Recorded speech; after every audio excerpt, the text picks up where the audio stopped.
2009, kur mediat sociale lullzuan.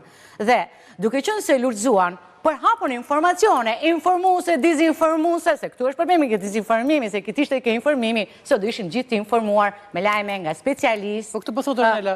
Problemi doli që influencer... Ta që përdorin uzharët, qëfar ndodh me zorët? Qëfar ndodh me zorët? Promovojnë forma... Bëhen aktive zorët? Po janë fusin gjumit edhe bëhen super dembele. Çfarë ndodh me zorët? Nga dalsohet tretja. Nga dalsohet procesi tretjes. Prandaj duhet ndjekur nga doktori dhe jo ta marrim Stomaku zbraz më nga dalë ushqimin, edhe zakonisht mërqia bën që mos të depozitoj shumë glukozë. Që depozitoj dhe ne na duket sikur do psojmë dhe jemi kështu të shëndetshëm, por që shëndeti jonë është nëse nuk mbahet e shëndetshme dhe mënyra jetesës, ta persona mund t'i fitojnë përsëri këto kile. Gjithmonë duhet aktiviteti fizik. Prandaj duhet doktori në këtë rast dhe jo ta marrim te farmacia sepse kjo ndodh. Do bësh deficite kalorike. Gjithë jetën kështu me gjilpër në bark do rrinë. Patjetër që jo. Ja të lutem se po bëjmë kështu mirëvendosje. Nuk është aq e lehtë.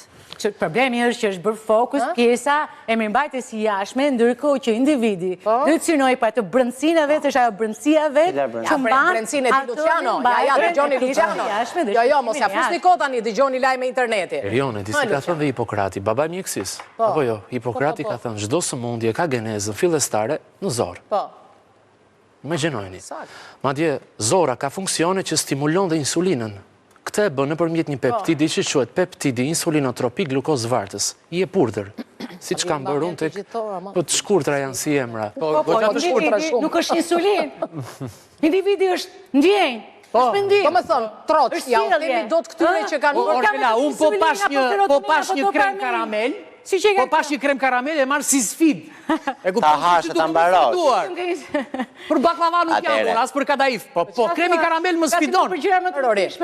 Po, se është, do me thënë, kush do ta japi urdhrin? Do ta japi urdhrin unë? Juve harroni, ju të dy harroni faktin kryesor, që jetojmë në epokën ku edhe ushqimi jon tashmë është plot me hormone dhe është sintetik. Ushqimi po, ushqimi është katastrofik, të thuaj. Ajo zorra e shkreq për të prodhuar të gjithë këto peptidet, shkatërrohet vetëm nga ushqimi. E po s'ka domate më. Shkatërrohet dhe flora vetë zorë. Është shkatruar komplet sistemi. Me mos i hani tani domatet, hani tani kur fillon biprodhimi. Se dhe ma jeti sigurisht që domatet që haun në Shqipëri janë të pastra dhe nuk kanë pesticide dhe çdo gjë tjetër. Në 10 orë domate tani të lutem. Po edhe në verë nuk hahen. Po jeton që në Bithkuqti. Që i ke bio. Dëmet më të mëdha që shkaktojnë sistemin.